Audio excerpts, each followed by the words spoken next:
My name's Dave DeBow, founder of MoneyPartnerFormula.com, and this show is built for everyday real estate investors who are actively doing deals and looking to scale using other people's money. So if you're an active real estate investor and you want to get featured on this show to talk about your own real estate and capital raising experiences, then just go to daveinterviewsyou.com. Now let's get rolling with this episode, and remember to subscribe for daily interview content. Have you ever thought about getting into doing flips, but you're kind of worried about things maybe going wrong, or maybe you don't have a lot of experience swinging hammers or dealing with contractors, and it's a little bit of a scary situation for you?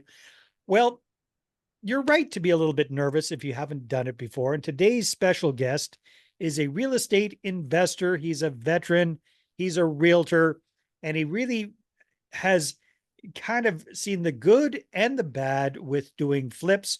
So zooming in from Chicago, Illinois, we've got Ashwin Abichandani. Welcome to the call. Great to have you. Thank you. Thank you, Dave. Thanks for a nice intro. Thank you very much. My pleasure. Well, hey, Ashwin, tell us a little bit about what you're up to right now, October 2024. What does real estate investing and realtor business look like for you right now? So right now I work as a real estate agent, and as you said, Dave, I'm a military veteran myself. Right now we primarily work with military clients who are either looking to buy their first-time home as a home buyer using their VA loan, as well as if they want to be an investor, we also work with them to buy a 2 to 4 unit, which we have plenty in Chicago, again using their VA loan. Yeah. And in terms of the market, Chicago is huge. It has 77 neighborhood, and it has different price point and different types of property. So it's an evergreen market if you know how to look and if you're working with the right agent to kind of guide you. All right. Very good, Ashwin. So I was looking over your information. We were talking a little bit offline as well that you've had a couple of experiences doing flips. Right. Sounds like the first one worked well, Right. and the second one turned into an absolute nightmare. So Absolutely. maybe let's start with the pleasant side of things. Just give us a big picture overview of the first flip you did. Not too much detail, but just like how much did it cost? How much was the reno? How long did it take? And what were you able to sell it for? Let's focus on the first one first. Sure, sure. So the first flip, I was doing it when I had like a full-time W-2 job, and I was trying to become a real estate investor, focusing on the fix and flip. So Yeah. the first one was again in Chicago. I got like a single family house with decent amount of rehab, no full gut rehab, uh, and it was during the COVID time actually. So I was definitely like everyone, like hesitant about getting into the first time in that environment, a lot of unknown pieces. So, and because the market was strong, I would say I made some mistakes, I would say, but still did pretty good job, and I was able to make profit. To give you So some so num. had you had you hired out most of the contractor work, or did you do it yourself? So, uh, one secret, I'm not good with my hands. So I Me did neither, hire man. a contractor. I definitely had a good contractor the first time, and good team, I would say. And we kind of worked through all the issues and hiccups and brought it to the finish line. And that's the aim Good. So of a what fix did and you end flip. up netting on that first one, Ashwin? What was your So profit? first one, I would say of all the mistakes I did, all the things went wrong. I was still able to make more over a 10K profit, which I would say was still a win in my book as Yeah. a first You, time you, flip. you got Yeah. paid $10,000 to learn how to do Yeah. a flip. All right. And Then yeah. fast forward to your second one. Sounds like I don't like to bring up painful experiences. However, they are good learning experiences as well. So maybe So, walk us through that second flip, what right. happened and what learning experiences you got from it. So when you do like the first flip, you definitely get overconfident, and sometimes you get a little bit over greedy, trying to get that next flip as soon as possible under your belt. Yeah. So so again, this one I would say again we bought in a nice decent neighborhood. I would say like a class B, C environment. I would say a decent neighborhood. However, I would say I picked the wrong street. So first thing first, like I was working with an agent because at that time I was not an agent myself, so I was working with an agent. So I found this So house. what year was this, Ashwin? What? This was 20 end of 2021 is when I got the found the deal. Okay. Um, and this needed like a full gut rehab. Like there was a hole in the roof, so it was a full gut rehab. And since I've So already end done end of 2021, beginning of right, 2022, right, that means like December, January, February in exactly. Chicago, Yes, right? yes. Okay, Winter so time, winter cold, time. cold, cold, cold. Cold, cold, cold Yeah, yeah. time. Um, so yeah, I bought this property, and right next to this property was an abandoned house, which at that time I was thinking, hey, once I flip this, I'll buy the next one and flip that. So that was the greed piece, which now I look back and I'm like, I made a mistake. Okay. Um, so I bought that property, and then I through my network, there's a saying like you trust but verify. So Yeah. like I got some recommendation for a GC. I unfortunately picked up the GC who gave me the lowest bid and who looked very proactive to start the project right away. So question, why did you So decide to go with a different general contractor than the first one you had for the original flip? I'm glad you asked. And I advise people to have multiple people in the same trade, like especially like contractors. So when Yeah. I was finding the second one, the first contractor had actually moved to a different state Oh, altogether. So I had no other option but to find a new one. got it. So keep networking, I should say. So I Okay, got so this. so you Yeah, put out bids right. and you decided to take the lowest bidder. Lowest in a way, but that was the one who got recommended by one of the agent I was working with. Really? Okay. So I thought, and he was already working in a couple of other projects with the same broker clients. So I thought this might be a better one than someone else. And again, I trusted it. I don't blame my agent for recommending him, but it was my mistake of not doing the due diligence properly, meaning actually calling the past clients of this contractor that how was your overall experience Mm, rather than just going by seeing what he was showing me, like in terms of the other projects he was managing at that time. okay. So I got the bid, I got my hard money lender money at that time. We were ready to start the work. And I would say in the fix and flip, like whoever start trying to start a new project or are like trying to get into the fix and flip, you will hear different stories, different things which can go wrong. But I feel like over the series, as I will share, it was like a combo deal of all the things which can go wrong. Lots of things went wrong in a row. That's how it Absolutely. happens So sometimes. so it was a fun time. So we Oh man. So, I mean, I laugh at it because now I look back at it, I'm like, okay, what did I do? But anyway, but Yeah. it's a great learning experience. Yeah. So we started working. The idea was that I pay a little bit of deposit. I mean, not a little bit, a good chunk of deposit advance. He does the work, and we repeat the cycle. Yeah. So you give them draws. You give them some money Draws, up front to yeah. get started, then draws. And what? So how much money did you give them up front, Ashwin? So every time I was giving him, say, close to like 15 to 20K up front. So he would get the work done. Then I will do a draw with the hard money lender to get paid, and then I'll rotate the money. So that was Got the it. idea. So initially, the first two times, I paid him. He did the work. The hard money lenders inspector came. They saw. They did the draw for me. I got paid. He got paid, and we started So it rolling. started off all right. It started out on the Right, right foot. Okay. right Then what foot. happened? And then after a couple of months, like things were going on, he just vanished. He just ghosted me, and I'm like texting him. He said I'm having family issues.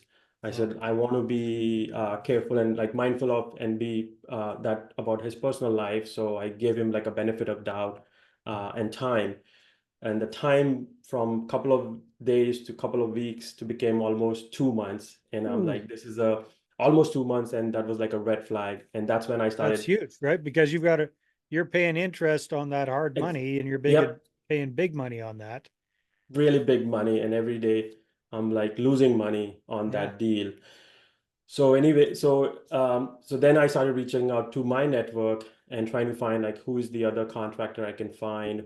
So then I found someone who works as more like a project manager who can help. So I brought him on the team, and first thing first, we realized that the GC had not pulled the proper permits. He had pulled some, but there were some missing, which Yeah. he did not. So I was like, okay, before the project gets shut down, and City of Chicago is pretty strict about it, I somehow got the proper permits in place, expedited the whole process, and got the permit. Yeah. And then the project manager helped me to get new people to start getting new bids to finish the work. As I said, it was the lowest bid. So places like making a garage, I was paying 3 times the cost which I had allocated in the past. So like, for Wow. example, like garage bid was like 5,000 with my first GC. Now it's coming to 15 and 20K Wow. as a bid. So I was already started seeing that this project is going to go over way over budget very soon. Right that time, I was in 2023 mid. That's when the material prices start going up. Yeah. So anyway, the people know that I'm in a dire need to get this project done. So everybody was kind of, I feel, was asking more than they should, but I need to get They're it. ripping you off because they Yeah. know you're desperate. Yeah. I mean, if even if the, like say the bathroom, the half tile work is done and I just need to do the remaining half, they were bidding me as if they need to do the full work Hmm. to make it worth their time and effort. So So then the material prices went up, the labor prices were already up. So already like even more my budget went over budget. I actually went over budget. Um, and then somehow I got it to the finish line. Like I said, I just want to get it to the finish line. And because if I sell it now, I won't get anything. So I'd better Yeah. get it finished. I even spent a little bit more to make it look a little bit nicer, adding like an accent wall, things like that, to just make it more likable and Appealing. easy to sell. Yeah. Um, so I almost like 2020, end of 2022, we kind of got the project completed. Uh, and then I listed with a different agent and we started getting some showings scheduled. The buyer said, the whoever prospective buyer said, hey, they love this place. It's very beautiful, but we don't like the abandoned house next door. So that was creating another problem. Yeah. And it was that street, like the rest of the streets, if you check, were all like nice houses, all laid out. Just the street, the house which I picked up on that street had an abandoned house right next door. Uh, And then you did a flip, you did a reno on this house, so you kind of created the prettiest house on the street, ugliest street. but it was prettiest house on the street right beside the ugliest property on that Yes. street, Ex- and that dragged down the value. Yeah. That, yeah, exactly. So that was not moving. And during all this process, one thing I forgot is we had multiple break-ins. So Wow. break-ins, they were stealing all the kitchen appliances, washer, dryer. Ugh. I guess there were like 4 or 5. After that, I stopped like buying again the appliance. I said this will be really not a good idea. Let's stop it. I might give a credit to the buyer or I'll install it right Yeah. before closing. And I had already made friends with my neighbors to this point that every time there was some like a door was open or something, they would call me. And every time I had a call, I'm like, okay, here's the problem. And Yeah. this is all in spite of installing a security system and having like deadbolt, lock boxes, stuff like that. And I had to do like a police report, so even I that thing became like a second thing. Now I got previously I've never called 911, but now I got so used to now calling 911. I know exactly which button to press and what to say to Oh get the boy. right person to inform them that, hey, can you send someone uh, So to how did it all end up, Ashwin, as we wrap up the story? How did it yeah, end? so finally at the end, like I said, okay, I need to get this, cut my losses and move on and stop the bleeding because the hard money lender Yeah. contract was coming to an end. I did a like a huge discount. I gave a huge discount and I try to get it off my book. While closing, I also realized that there was a mechanical lien on the property, which created more issues, but Yeah. somehow we try to resolve through my lawyer. So at the end, yeah, I sold it off, made a over 60K loss. So that's like my most expensive education so far. But now I use that to educate the same to my clients that not to buy next to So the looking ugly back on house. that experience, a Oh, couple of big red flags, I guess, the property itself and not just it, but the neighbor property. right. So if you were to do that situation again, would it make more sense to buy both properties at the same time and try to, well, not do it at all, or buy both properties at the same time so that they're both You got two Right. pretty properties If beside each other, or Yeah, what? if you have that opportunity, or if you can buy both, or just move on to the next project, Or find another don't do project. that, or don't Don't do do it at that. all.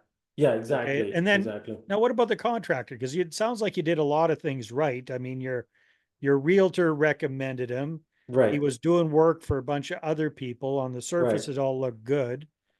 Then he flaked out. So what, if anything, what would you do differently about finding a good contractor? So first of all, do your due diligence. Whoever recommends, get multiple bids as always. But do your due diligence by calling their past clients, and also have a contract where you are not doing a huge amount of advance money, like maybe a couple of hundred or a small amount, which if you lose it, it's not going to break the deal or something like that. But never ever give them the advance period. If they say they cannot support the project with their own money, means that's a red flag by itself. Hmm. So yeah, that's like the huge change. And many people will say it's difficult to find, but you just have to keep trying. Yeah. Yeah, well, I guess part of it also depends on how much experience the flipper has, Right. because it kind of goes both ways, right? So if you don't have much experience, they could be nervous about doing all this work and then you don't have the money to pay them. So Right. it's a Right. matter of showing them that you've got the cash, Got and the yes, you cash. can pay them. Yeah. Okay. So that would be enough to scare a lot of people off from real estate and real estate investing. Doesn't sound like it scared you, Ashwin. It's a learning experience, but what are your plans moving ahead as far as investing yourself? Are you going to keep trying to do flips, or are you going to move into a different asset class? So I'm glad you asked that. Right now, I'm actually buying a 3 unit in Chicago, using my VA loan. And we can do a different podcast on that. There is a zoning issue going on, which we are fixing it right now. So it's been delayed for 6 months, but I'm still interested buyer on that. So still working on that, on it. So you're So getting I'm into a small multifamily, you're getting a VA loan. So does that mean you don't have to have any down payment, or you still have to have some down payment? So there's no down payment for the purchasing price, but there's always like funding fees, closing costs, which Yeah, of course you have to give. But yeah, there's no like a it's down way payment. cheaper than traditional It's financing. traditional, right? That's right. And are you planning with this property, when you do buy it, to kind of house hack? So you and your family live in one unit Yes. and the other units support you? Yeah. I'm actually living in one of the unit right now, and I'm renting it out till we figure out this Ah, zoning thing and we can close it. So the seller is already knows that I'm already committed to this well, that's deal. good. So they also feel confident to work on it, and I also know what problems are going to come in the future. So I'm already sorry, getting prepared for it. Well, it sounds like you got a lot of experience, good and bad, that you can bring to the table with Right. your realtor clients. So that's fantastic. So Ashwin, if people would like to connect with you, where should they go? If you had one place to send them, what would that be? I would say just Google Dorazio Real Estate Team, and just reach out to us through that website. It has our contact info and details about us. As we are 3 agents who are all military veterans, working with different clients in Chicago area. So yes, you can check out the website. Fantastic. Ashwin, well, thank you very much for sharing your painful story and the Welcome. valuable lessons that you learned from that. I think everybody can learn a good lesson from there. Absolutely. All right, everybody, Thanks. take care. We'll see you on the next one. Hey there, I really hope you enjoyed that episode. And as always, if you want to listen to more daily interview content, make sure you subscribe. And if you're an active real estate investor and you're doing deals and you'd like to get featured on this show, then just head over to daveinterviewyou.com. Now, at moneypartnerformula.com, we help real estate investors to create a process for predictably getting capital so they can do more deals without relying on hard money lenders or the banks. We do this by building them a private capital marketing system. Now, if you want help turning yourself into a big money capital attraction machine, then book a call with our team to see how we can help. Just visit moneypartnerformula.com to find out more. All right, take care, and we'll see you on the next interview.